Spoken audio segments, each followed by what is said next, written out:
Bueno, queridos hermanos, queridos amigos, sean todos bienvenidos. Una vez más, vamos a continuar con nuestro estudio de Tarsis. Vamos a seguir, bueno, voy a hacer un pequeño resumen de lo que estudiamos la semana pasada, porque hay muchos que no estuvieron, pero para los que se quieran poner bien al día, pueden ver los videos que ya se han subido a nuestro canal de YouTube para que puedan tener allí más información, ¿ok? Bueno, hemos estado estudiando acerca de la luna, de los ciclos lunares, ¿verdad? Cómo es, por eso la tengo aquí a mis espaldas, cómo es tan importante dentro de lo que es la palabra Tarshis, que representa ese medio. Y estuvimos hablando acerca de las fiestas, ¿verdad? Del día 14 de Aviv o de Nisan, que se sacrificaba el cordero, ¿verdad? De la Pascua. Y bueno, esto es lo que vimos la semana pasada, que el 14 simboliza la Pascua, la fiesta de los panes sin levadura, que simboliza la pureza, sin pecado, ¿sí? La levadura representa el pecado, por lo tanto, cuando el pan no tiene levadura es esa carne de Cristo sin pecado, ¿verdad? Tenemos, tenemos la salvación gracias al sacrificio de Jesús en la cruz, eso representa el 14. Murió un 14 de Aviv, al igual que el Cordero Pascual. Debemos observar la luna y conoceremos el tiempo de su visitación, el cual siempre debemos rememorar con el rito de la Santa Cena. ¿Sí? Por lo tanto, también luego de 14 viene el 15, ¿verdad? Que se asocia a la fiesta de los panes sin levadura. Sabemos que el día 15 del primer mes empezaba la fiesta de los panes sin levadura, que duraba casualmente, sí, 7 días, y digo casualmente. También esto es un paralelismo con la fiesta de los tabernáculos, porque en el día 15 de Tishri comenzaba la fiesta de los tabernáculos que duraba 7 días, aún 8 días, ¿okay? En realidad, 8 días, porque el octavo día también se celebraba como una santa convocación, era como si fuera un día de reposo, y el primer día de la fiesta también era santa convocación, como un día de reposo. ¿Qué nos recuerda esto? El regocijo de la salvación y la liberación del pecado en Tishri del 2031, en el séptimo milenio, porque los 6000 años se cumplen en el primer mes, en el mes de Aviv, ¿okay? Y a partir de allí tenemos que sumar 6 meses más hasta el séptimo mes, que sería el mes de Tishri, y ahí ya estaríamos dentro del séptimo milenio. Y sería, bueno, también representa la protección de Dios frente a las plagas, el jubileo, también nos recuerda la destrucción total del pecado en el 8000, luego de los 1000 años en el cielo, y el reposo en Cristo durante la eternidad. Por lo tanto, tenemos que el 14 también nos conecta con el primer sacrificio que hicieron Adán y Eva en el jardín del Edén. Fue también un 14 de Aviv que se hizo este sacrificio. Nos conecta con la primera Pascua que se celebró al salir de Egipto, que ya lo vamos a ver un segundo más. El cumplimiento de la Pascua en Cristo cuando Él murió, así que esa Pascua representaba a Cristo y Él cumplió ese símbolo, y también la instauración de la Santa Cena, y también nos conecta con las bodas del Cordero, específicamente con el tema de la Santa Cena, porque cuando Jesús reparte, ¿verdad?, el pan y dice, esta es mi carne, reparte el jugo de uva y dice, esta es mi sangre, en ese momento es cuando Él determina que no va a beber nuevamente ese vino, ¿verdad?, hasta que lo beba en las bodas del Cordero, sí, en la tierra nueva. Y ahí es cuando él ya nos está hablando acerca de esa época de las bodas del Cordero. ¿Por qué las bodas del Cordero? Bueno, deben revisar la historia del primer milagro que hizo Jesús. ¿Cuál fue el primer milagro que hizo Jesús? El primer milagro fue en las bodas de Caná, cuando él transforma el agua en vino. Y aquí hay una serie de simbolismos que ya, si Dios quiere, vamos a empezar a ver en la vida de Jesús todos los simbolismos que hay en cuanto al tiempo, cómo él ya no estaba anunciando acerca de los 6000 años y todo esto. pero no es el centro de lo que vamos a estudiar hoy. Y el número 15, por otro lado, también nos conecta con tabernáculos, con la liberación, la pureza que ya vamos a tener en ese momento, el descanso, ¿sí? Descanso ya de 1000 años y después descanso por la eternidad, juntamente con Cristo, descanso del pecado. Y puse ahí el 1 más 5, que casualmente, bueno, justo es el 6, ¿no? De los 6000 años. Bueno, vamos a ver algunos textos bíblicos sobre la luna, ¿ok? Para ver esta base bíblica. Tenemos en el Salmo 104, en el versículo 19, dice: hizo la luna para marcar los tiempos. El sol conoce su ocaso. Por lo tanto, ya nos está diciendo ya que la luna determina el comienzo y el fin de los tiempos, ¿verdad? Marca los meses, ¿sí? Con la luna ellos medían los meses, por eso ellos lo entendían de esta manera y nosotros debemos entenderlo de la misma manera. El sol conoce su ocaso. Bueno, sabemos que Cristo es el sol de justicia también, ¿verdad? Y Él conoce cuándo será su segunda venida.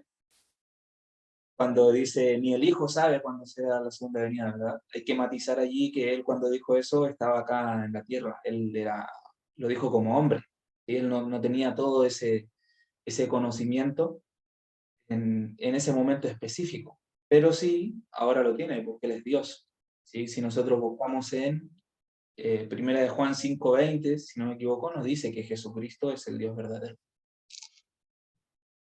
Días 30:26 nos dice: y la luz de la luna será como la luz del sol, y la luz del sol 7 veces mayor, como la luz de 7 días. Muy interesante el que pone el número 7 siempre, ¿verdad? El día que vende Jehová la herida de su pueblo y cure la contusión de su herida. Por lo tanto, ya nos está hablando acerca de que en aquel día, cuando sea curado el pueblo, ¿verdad? Cuando ya estemos en esos 1000 años, bueno, cuando ya estamos en la Nueva Jerusalén, eh, tendremos esa luz de luna y esa luz del sol, pero vamos a ver cómo Isaías 60 nos matiza acerca de cómo serán en realidad la luna y el sol en ese lugar. Nos dice la palabra de Dios en Isaías 60:17: en vez de bronce traeré oro, y por hierro plata, y por madera bronce, y en lugar de piedras de hierro pondré paz por tu gobierno, y justicia por tus magistrados.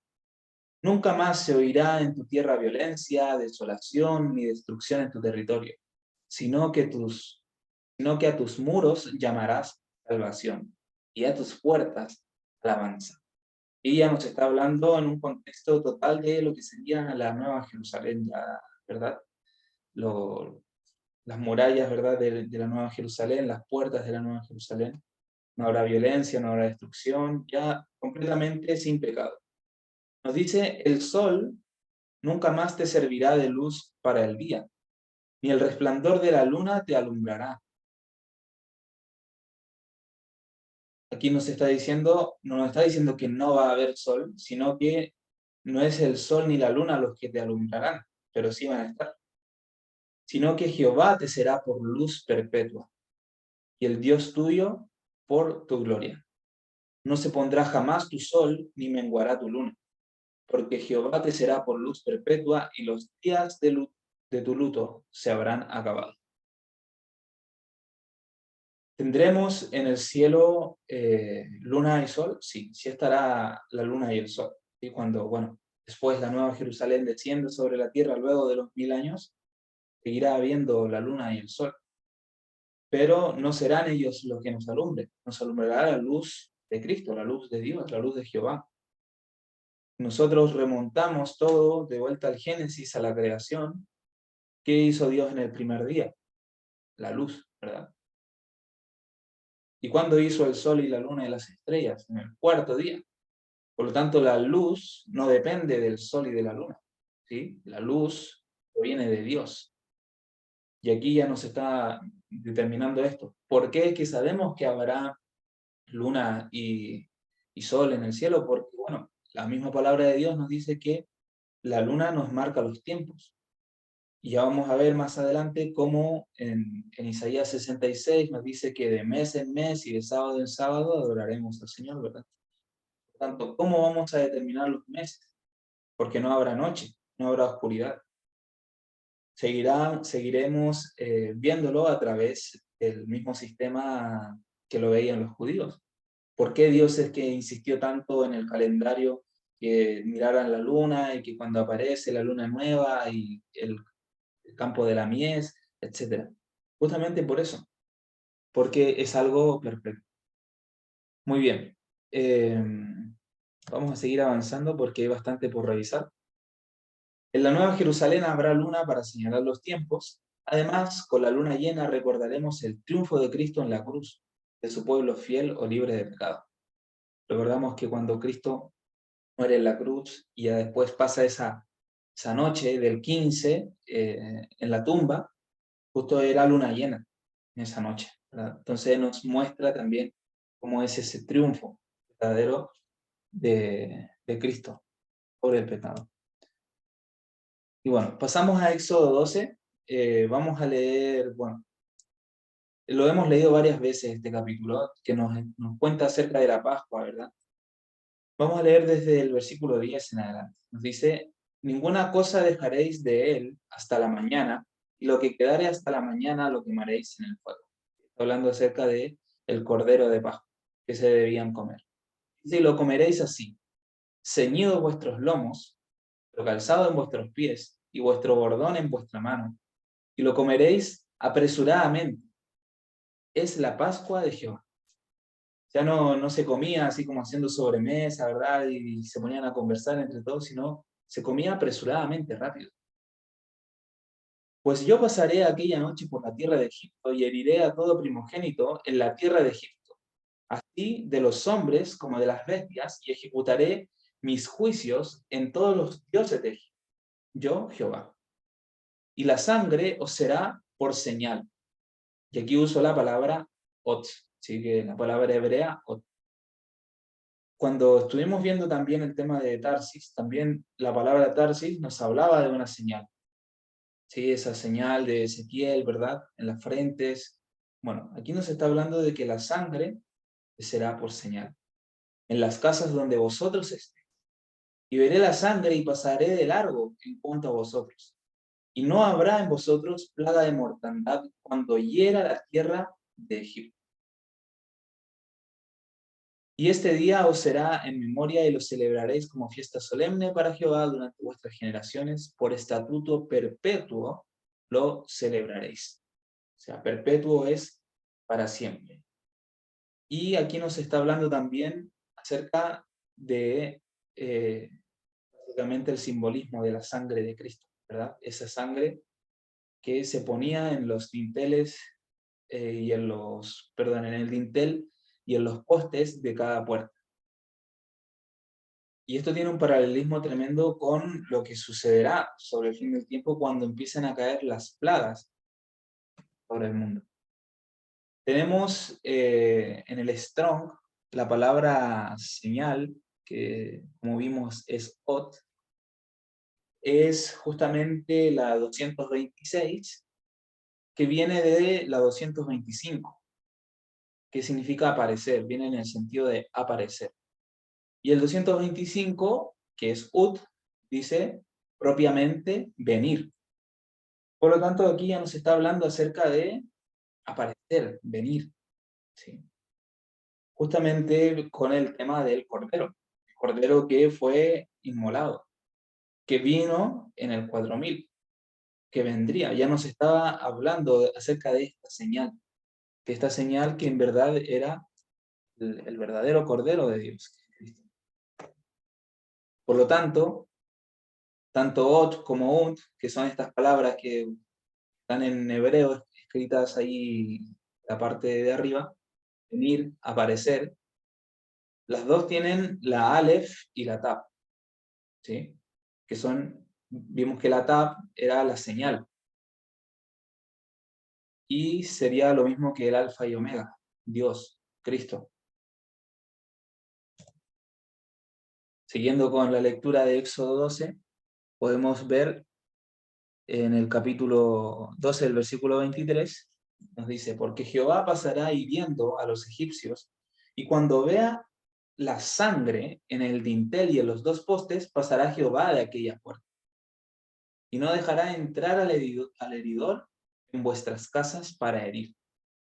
Guardaréis esto por estatuto para vosotros y para vuestros hijos para siempre. Cuando entréis en la tierra que Jehová os dará, como prometió, guardaréis este rito. Cuando os digan vuestros hijos, ¿qué es este rito vuestro? Vosotros responderéis, es la víctima de la Pascua de Jehová, cual pasó de largo por las casas de los hijos de Israel en Egipto, cuando hirió a los egipcios y libró nuestras casas. Entonces el pueblo se inclinó y adoró. Sabemos que el Apocalipsis, que es la revelación de Jesucristo a Juan, su discípulo amado, nos habla acerca de 7 últimas plagas, ¿verdad? Que son las 7 copas de la ira de Dios, que van a caer sobre todo el mundo. Pero al pueblo de Dios no llegarán estas plagas, ¿sí? Por eso dice en Salmo 91, caerán a tu lado 1000 y 10.000 a tu diestra, mas a ti no llegará, ¿verdad? Justamente aquí nos, nos está enfocando también a ese momento. Porque todas las plagas anteriores y las 9 plagas anteriores que ustedes pueden ver en la historia de la liberación de Israel desde Egipto, todas esas plagas eran plagas con mezcla de misericordia. Y esas plagas con mezcla de misericordia van a empezar a caer de que se promulgue la ley dominical, ¿verdad? En el año 2028 van a ser 2 años y medio, donde todavía va a estar intercediendo esa misericordia, todavía va a haber gracia para el arrepentimiento. Pero va a llegar un momento en que esa puerta se cierra y ya caen plagas sin mezcla de misericordia, ¿ok? Por lo tanto, va a ser directamente destrucción para los egipcios, por así decirlo, ¿verdad? Eh, Llamándolo Babilonia, Egipto, bueno, el tema que es un pueblo pagano, ¿verdad? Que no quiere reconocer a Dios como su creador, así como cayó en ese momento en Egipto. Luego, versículo 28 nos dice, y todos los hijos de Israel fueron e hicieron puntualmente así, como Jehová había mandado a Moisés y a Aarón. Y sucedió que a la medianoche Jehová hirió a todo primogénito en la tierra de Egipto, desde el primogénito del faraón que se sentaba sobre su trono, hasta el primogénito del cautivo que estaba en la cárcel, todo primogénito de los animales. Y ya vamos viendo que sin misericordia fue para todos, desde los animales, o sea, fue tupido y parejo para todos aquellos que no se protegieron bajo la sangre del cordero, que era una señal. Esto nos dice en el libro de la educación. La sangre puesta sobre el dintel de la puerta simbolizaba la sangre de Cristo, el único que salvó a los primogénitos hebreos de la calamidad. Todo hijo de hebreos hallado en vivienda egipcia fue destruido. Miren qué interesante esto. Todos los que estaban en viviendas de los egipcios, siendo hebreos, fueron destruidos. O sea, siendo primogénitos hebreos, ¿verdad? Por lo tanto, aquí no va que, no, yo soy hebreo, yo soy israelita de sangre, etc. No. Tienes que acogerte a la sangre de Cristo y a la señal.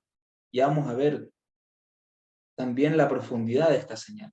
Que recuerden que viene todo de Tarshish, ¿verdad? De Tarsis, desde España. Este incidente de la historia de los israelitas fue escrito para la enseñanza de aquellos que vivieren en los últimos días, antes que el azote venga como avenida de aguas sobre los habitantes de la tierra. El Señor exhorta a todos los que son israelitas de verdad a prepararse para aquel suceso. A los padres hace llegar este grito de alarma. Juntad a vuestros hijos en vuestros hogares, separadlos de aquellos que desprecian los mandamientos de Dios, que enseñan y practican lo malo. Salid de las grandes ciudades tan pronto como sea posible. establecer escuelas de iglesia. Dad a vuestros hijos la palabra de Dios por fundamento de toda su educación. Está llena de hermosas lecciones y los alumnos la convierten en tema de estudio en el curso primario de esta vida.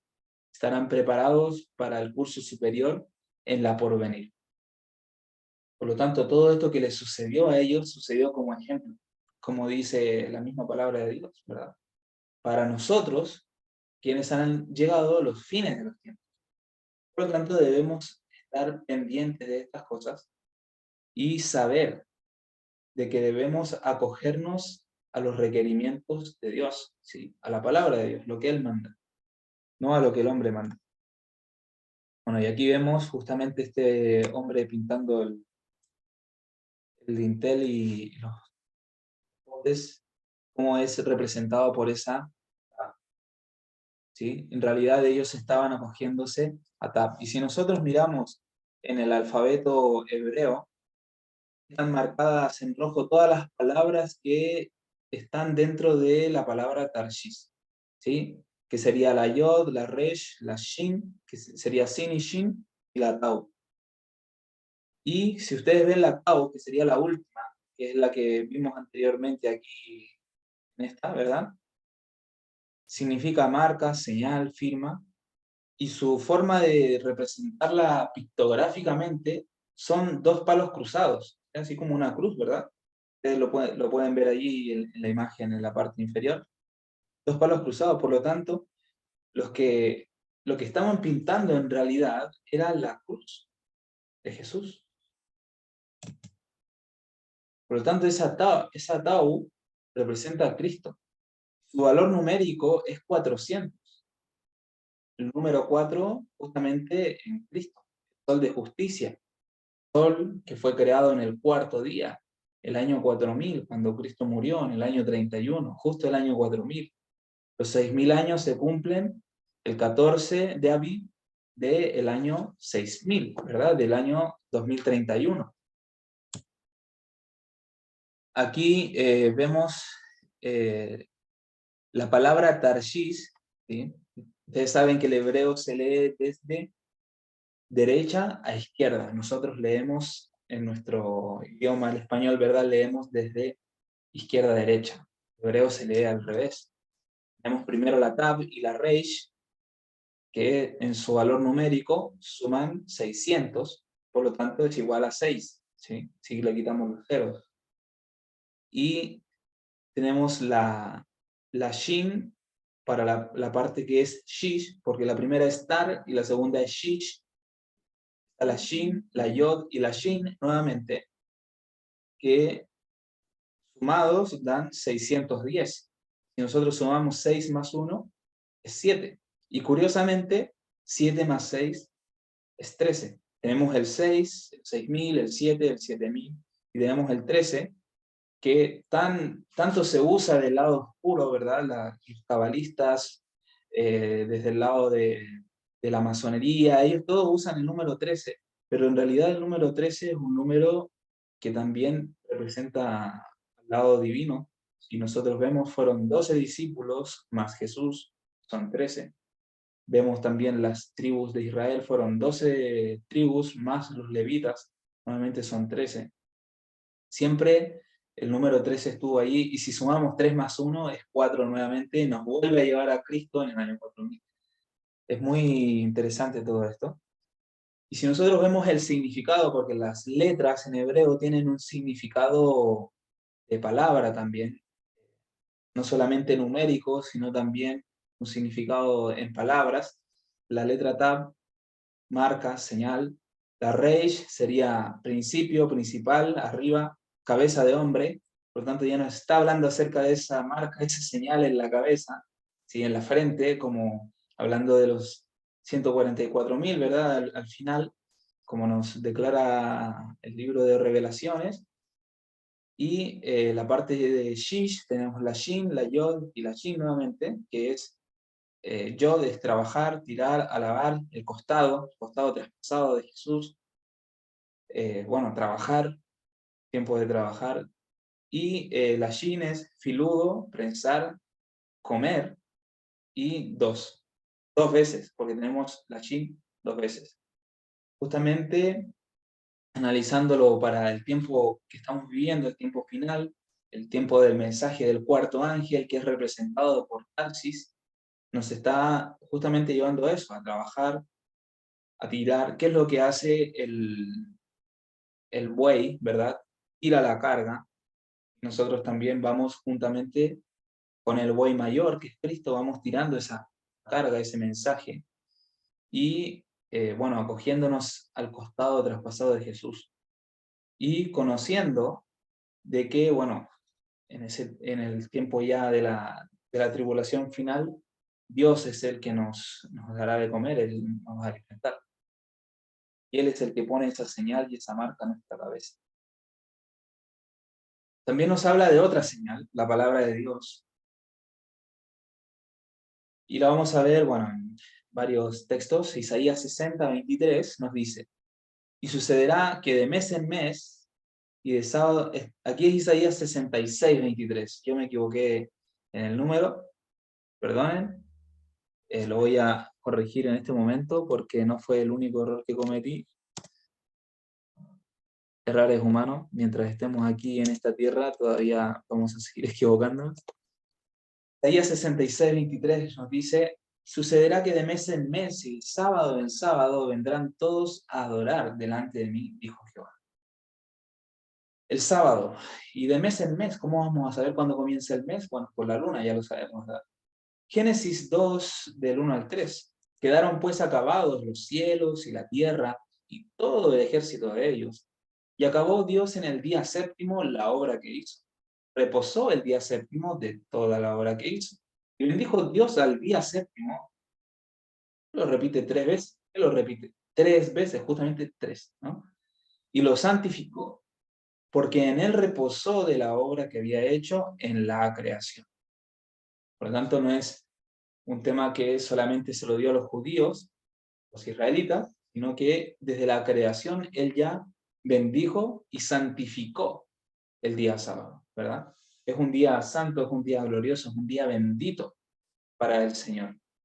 Y también lo entregó para el hombre, para que él también pueda obtener santificación a través de poder santificar ese día. Si nosotros lo vemos desde ese punto de vista, podemos llegar a comprender también de que la palabra de Dios es una sola, Él nunca cambia, ¿verdad? Él no va a decir, ah, no, pero eso fue en la creación, hoy día, nada, ya me arrepentí de lo que dije en la creación. No, no funciona así, ¿verdad? Ya hemos visto que Él no se retracta, no es hombre para que se arrepienta, ni hijo de hombre para que se retracte, ¿verdad? Éxodo 31, 13 y 17 nos dice: tú hablarás a los hijos de Israel diciendo, en verdad, vosotros guardaréis mis sábados porque es señal. Nuevamente, ahí la señal, ¿verdad? Entre mí y vosotros, por vuestras generaciones, para que sepáis que yo soy Jehová que os santifico. Nuevamente nos está mencionando que el sábado es señal. Y esa palabra que usa para decir señal es la misma que vimos antes. Ot, que representa aparecer, venir. O venir en el sentido de aparecer. Señales para siempre entre mí y los hijos de Israel. Porque en 6 días hizo Jehová los cielos y la tierra, y en el séptimo día cesó y reposó. Y aquí podemos decir, ah, pero yo no soy de los hijos de Israel. Bueno, somos el Israel espiritual, ¿verdad? Por tanto, si somos el Israel espiritual, también somos herederos de las mismas promesas que ellos, porque creemos en el mismo Dios que los hijos de Israel. Por lo tanto, debemos también acogernos a los mismos pactos que Dios hizo con ellos. Y de la misma manera, entender de que tanto el viejo pacto como el nuevo pacto no son diferentes. En realidad, siempre fue un solo pacto que se hizo. Dios quiso entregar ese pacto al hombre. Y el viejo pacto es el pacto que hicieron los israelitas con Dios, no el pacto que hizo Dios con ellos. Porque Dios les dijo, guardaréis mis sábados, santificaréis, ¿verdad? Mis mandamientos, etcétera, guardaréis mis mandamientos y obedeceréis. Y ellos se apresuraron y dijeron, obedeceremos. Como que por su propia voluntad iban a obedecer. Y es por eso que se tergiversó de tal manera que los judíos en el tiempo de Jesús ya estaban haciendo cualquier cosa, tenían costumbres de hombres, de decir, no, no puedes dar más de tantos pasos en el día sábado, no puedes llevar cargas en las manos en el día sábado, no puedes llevar tu camilla, no puedes, y poniendo un montón de no puedes, no puedes, no puedes, no puedes, tratando de hacerlo por sus propias fuerzas. Por eso Dios explica en Jeremías, en el capítulo 31, si no me equivoco, versículo 31, explica lo que sería el nuevo pacto. Pondré mi ley en sus mentes y la guardaré en sus corazones. La misma ley que le dio a Moisés en tablas de piedra, ahora le escribe en las tablas de nuestro corazón, para que nosotros podamos andar en ellas.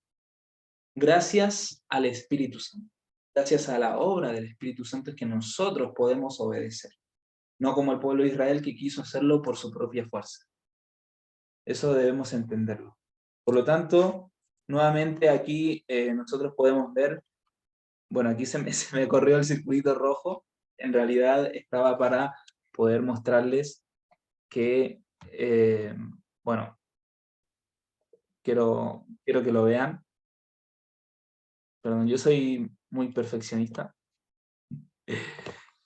Justamente para mostrarles que en la palabra Shabbat también tenemos la Tau, que es la señal, esa que se pintó en, en los dinteles. Por lo tanto, también es una señal, tanto la sangre de Cristo como el sábado, el Shabbat, es una señal. Y Zabulón como esa décima tribu, como perdón, la décima piedra, ¿verdad? Que estaba en el pectoral, como el décimo hijo de Israel, ¿okay? De Jacob Israel, número 10, más el sexto en nacer de Lea. ¿Okay? Sabemos que Jacob tuvo 2 esposas y tuvo hijos también con las criadas de sus esposas. Eso debemos recordarlo. Y dijo Lea, Dios me ha dado una buena dote. Ahora morará conmigo mi marido, porque le he dado a luz 6 hijos. Y llamó su nombre Zabulón. Muy interesante que Zabulón es el sexto. También el mensaje del sexto milenio. Génesis 49, 13 dice, Zabulón en puertos de mar habitará. Será para puerto de naves, y su límite hasta Sidón. Muy interesante, menciona las naves como las naves de Tarsis, y Zabulón también representa Tarsis por la décima piedra del pectoral que representaba la décima tribu que representaba Zabulón. La décima piedra del pectoral es el berilo, el topacio, que en la Biblia se escribe Tarsis, en hebreo, ¿ok? Bueno, justamente lo relaciona con los puertos de Tarsis, las naves de Tarsis, está todo muy interconectado. Muy bien. Esto ya es Nuevo Testamento, Mateo 4, versículos 12 en adelante, nos dice que cuando Jesús oyó que Juan estaba preso, volvió a Galilea y dejando Nazaret, vino y habitó en Capernaum, la de junto al mar, en los confines de Zabulón y de Neftalí, para que se cumpliese lo dicho por medio del profeta Isaías cuando dijo, tierra de Zabulón y tierra de Neftalí, camino del mar al otro lado del Jordán, Galilea de los gentiles. El pueblo asentado en tinieblas vio una gran luz, y los asentados en región de sombra de muerte les ha amanecido una luz. Desde entonces comenzó Jesús a predicar y a decir, arrepentíos, porque el reino de los cielos se ha acercado. Por lo tanto, Jesús vino a Zabulón, a Tarshish, a entregar una gran luz a un pueblo que era como más pequeño que el principal, que eran los judíos, ¿okay? De la tribu de los judíos. Pero él vino a esta tierra, ¿sí? A los que estaban asentados en sombra de muerte, nos dice, les amanece una luz. Por lo tanto, también nos está mostrando que En el tiempo final del mensaje del cuarto ángel, que representa a Tarsis, vendrá un mensaje justamente a un pueblo pequeño que es menospreciado en región de sombra de muerte y les dará una gran luz. Y así es como Jesús se manifiesta, siempre en todas las eras, a aquellos que de verdad están dispuestos. ¿Y qué predicaba? Arrepentíos porque el reino de los cielos se ha acercado. Muy interesante, porque también es la misma predicación de nosotros el día de hoy, ¿verdad? Arrepentíos porque queda poco tiempo, ¿verdad? Un carácter santo porque el tiempo se acaba, el reino de los cielos se acerca. Esto no es para jactarse ni mucho menos, al contrario, es solamente y es justamente para que nosotros podamos comprender la profundidad del mensaje y podamos comprender que hay una gran responsabilidad sobre nosotros. Someterse y sujetarse, como lo vimos en Efesios 5. Muy bien. No sé si nos queda un poquito de tiempo. Quisiera verla ahora. Bueno, quisiera leer algunas citas del Hogar Cristiano, del capítulo 17. Ya cerrando lo que es esta etapa, y ya nos quedaría una o dos presentaciones más sobre este tema de Tarshish. Pero me gustaría poder leer este capítulo. No lo voy a leer todo, solo seleccioné algunas citas. Ustedes pueden leerlo en su casa después porque es muy bonito. Pero sí puse las citas que me parecieron que eran muy importantes y muy interesantes. La esposa ha de respetar a su marido. Él ha de amar y apreciarla a ella. Y así como los une el voto matrimonial, su creencia en Cristo debe hacerlos uno en él. ¿Qué podría agradar más a Dios que ver a los que contraen matrimonio procurar juntos aprender de Jesús y llegar a compenetrarse cada vez más de su espíritu? El Señor dijo, a tu marido será tu deseo, y él se enseñoreará de ti. En la creación Dios la había hecho a Eva igual a Adán. Si hubiesen permanecido obedientes a Dios en concordancia con su gran ley de amor, siempre hubieran estado en mutua armonía. Pero el pecado había traído la discordia, y ahora la unión y la armonía podían mantenerse solo mediante la sumisión del uno o del otro.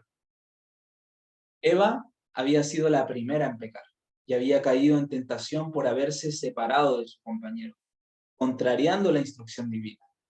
Adán pecó a sus instancias y ahora ella fue puesta en sujeción a su marido. Si los principios prescritos por la ley de Dios hubieran sido apreciados por la humanidad caída, esta sentencia, aunque era consecuencia del pecado, de que la mujer se sujetara a su marido, hubiera resultado en bendición para él. Pero el abuso de parte del hombre de la supremacía que se le dio, a menudo ha hecho muy amarga la suerte de la mujer y ha convertido su vida en una carga. Si el pecado no hubiese entrado en la tierra, Adán y Eva se hubiesen mantenido como iguales. Pero como entró el pecado y como Eva pecó, fue ella la que se tuvo que sujetar a su marido. Pero el hombre se aprovechó de esto, de esa supremacía que se le dio. Y bueno, hizo de esto una maldición, a veces para la mujer. Junto a su esposo, Eva había sido perfectamente feliz en su hogar edénico. Pero a semejanza de las inquietas Evas modernas, y esto, bueno, está sucediendo hoy día también, sucedía en tiempos de Ellen White, sucede hoy día, se lisonjeaba con ascender a una esfera superior a la que Dios le había designado. Y en su afán de subir más allá de su posición original, descendió a un nivel más bajo. Resultado similar alcanzará las mujeres que no estén dispuestas a cumplir alegremente los deberes de su vida de acuerdo al plan de Dios. Esposas, someteos. Maridos, amad. Y esto es muy importante. bueno, yo no tengo esposa, pero sí yo creo que les servirá mucho a aquellos hombres y mujeres que están casados. A menudo se pregunta, ¿debe una esposa no tener voluntad propia? La Biblia dice claramente que el esposo es el jefe de la familia. Dice, casadas, estad sujetas a vuestros maridos. Y si la orden terminase así, allí en ese versículo, y ya, podríamos decir que nada de envidiable tiene la posición de la esposa, ¿verdad? Es muy dura y penosa en muchos casos, y sería mejor que se realizasen menos casamientos. Muchos maridos no leen más allá de estad sujetas, es como que leen esa parte nomás. Pero debemos leer la conclusión de la orden, que es como conviene en el Señor. ¿Cómo conviene en el Señor? Dios quiere que la esposa recuerde siempre el temor y la gloria de Dios. La sumisión completa que debe hacer es al Señor Jesucristo, quien la compró como hija suya con el precio infinito de su vida. Dios le dio a ella una conciencia que no puede violar con impunidad. Su individualidad no puede desaparecer en la de su marido, porque ha sido comprada por Cristo. Es un error imaginarse que en todo debe hacer con ciega devoción exactamente como dice su esposo, cuando sabe que al obrar así han de sufrir perjuicio su cuerpo y su espíritu, que han sido redimidos de la esclavitud satánica. Uno, hay que superar al marido para la esposa. Ese es su redentor. Y la sumisión que debe rendir a su esposo debe ser según Dios lo indicó, como conviene en el Señor. Cuando los maridos exigen de sus esposas una sumisión completa, declarando que las mujeres no tienen voz ni voluntad en la familia, sino que deben permanecer sujetas en absoluto, colocan a sus esposas en condición contraria a la que les asigna la Escritura. Al interpretar esta así, atropellan el propósito de la institución matrimonial. Recurren a esta interpretación simplemente para poder gobernar arbitrariamente, cosa que no es su prerrogativa. Y más adelante leemos, maridos, amad a vuestras mujeres y no seáis desapacibles con ellas. ¿Por qué habría de ser un marido desapacible con su esposa? Si descubre que ella yerra, si ella se equivoca y está llena de defectos, un espíritu de amargura, un espíritu de crítica, no remediará el mal. Esto también es muy importante, lo que vamos a leer a continuación. Sujetas tan solo a esposos que se someten a Cristo. Muchos maridos en su trato con sus esposas no han representado correctamente al Señor Jesucristo en su relación con la iglesia, porque no andan en el camino del Señor. Declaran que sus esposas han de someterse en todo a ellos, pero no era designio de Dios que el marido ejerciese dominio como el jefe de la casa, cuando él mismo no se somete a Cristo. Debe estar bajo el gobierno de Cristo para representar esa relación de este con la iglesia.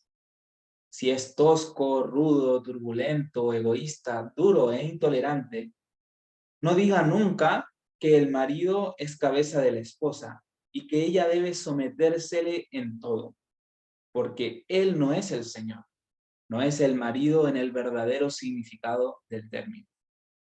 Los maridos deben estudiar el modelo y procurar saber lo que significa el símbolo presentado en la epístola a los Efesios. La relación que sostiene Cristo con su iglesia, en su familia, la relación que sostiene Cristo con su iglesia. En su familia el esposo ha de ser como el Salvador. Se destacará él en la noble virilidad que Dios le dio, procurará siempre elevar a su esposa y a sus hijos. Alentará en derredor suyo una atmósfera pura y dulce, mientras asevera sus derechos a ejercer la autoridad. ¿No cultivará también tan asiduamente el amor de Jesús para hacer de él un principio permanente que rija en su hogar? Y esta es la verdadera clave y es el ideal de poder comprender esa sujeción. Porque incluso no solamente muchos hombres, sino también muchas mujeres hoy en día dicen que la Biblia es un libro machista y que Dios es machista y que, bueno, todas las corrientes hoy en día que hay en cuanto a lo que es los derechos de la mujer y los extremismos en los que se ha caído en cuanto a ese pensamiento sin tener un verdadero equilibrio. Y aquí nos está hablando acerca de la verdadera interpretación de esos versículos que nos hablan acerca de que debemos, el marido debe ser un símbolo de Cristo, una representación de Cristo. Procure cada esposo y padre comprender las palabras de Cristo, no en forma unilateral, o sea, no cuando lo que me conviene a mí nomás como hombre, sino espaciándose simplemente en la, perdón, no espaciándose simplemente en la sujeción de la esposa a su marido, sino considerando a la luz de la cruz del Calvario su propia posición en el círculo de la familia. Maridos, amad a vuestras mujeres así como Cristo amó a la iglesia y se entregó a sí mismo por ella, para santificarla, limpiándola en el lavacro del agua por la palabra. Jesús se dio a sí mismo para morir en la cruz a fin de poder limpiarnos, guardarnos de todo pecado, contaminación por la influencia del Espíritu Santo. De la misma manera, debe ser la entrega del marido por su familia en cuanto a lo que es principios que Dios nos enseña, como conviene en el Señor. Y ya para terminar, Cristo en el corazón dará unidad. Si se cumple la voluntad de Dios, ambos esposos se respetarán mutuamente y cultivarán el amor y la confianza. Cualquier cosa que habría de destruir la paz y la unidad de la familia debe reprimirse con firmeza y debe fomentarse la bondad y el amor. El que manifieste un espíritu de ternura, tolerancia y cariño, notará que se le recíproca con el mismo espíritu. Donde reina el Espíritu de Dios, no se hablará de incompatibilidad de la relación matrimonial. Si de veras se forma en nosotros Cristo, esperanza de gloria, habrá unión y amor en el hogar. El Cristo que more en el corazón de la esposa concordará con el Cristo que habite en el de su marido, y se esforzarán juntos por llegar a las mansiones que Cristo fue a preparar para los que le aman.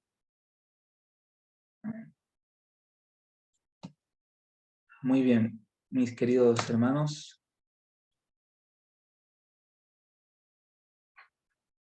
Sin duda alguna que, bueno, esto de, empezamos con Efesios 5, someterse, sujetarse, ¿verdad? Y nos ha llevado a algo mucho más profundo que eso, que nuestro Señor nos ayude a poder aplicar esto a nuestras vidas y bueno, que también cada uno de nosotros pueda ser un símbolo de Cristo en su familia. ¿Ok? Vamos a terminar con una oración.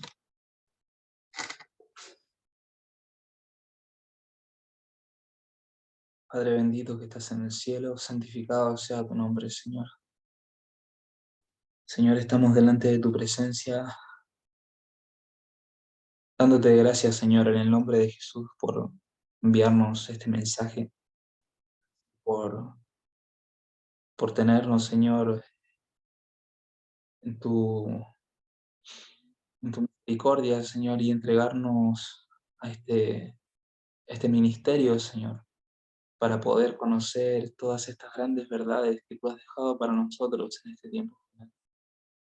Ayúdanos, Señor, a poder seguir creciendo, a poder seguir aplicando también esto en nuestras vidas personales y que seas tú, Señor, siempre la esperanza de nuestra gloria. Que seas tú, Señor, el que siempre fortalece nuestra fe y el que habita en nuestros corazones. Quédate con nosotros en este día sábado, Señor, y ayúdanos también para poder guardarlo y santificarlo como tú quieres que lo hagamos. Todo esto te lo agradecemos, te lo pedimos En el nombre santo de Jesús, nuestro único Salvador. Amén.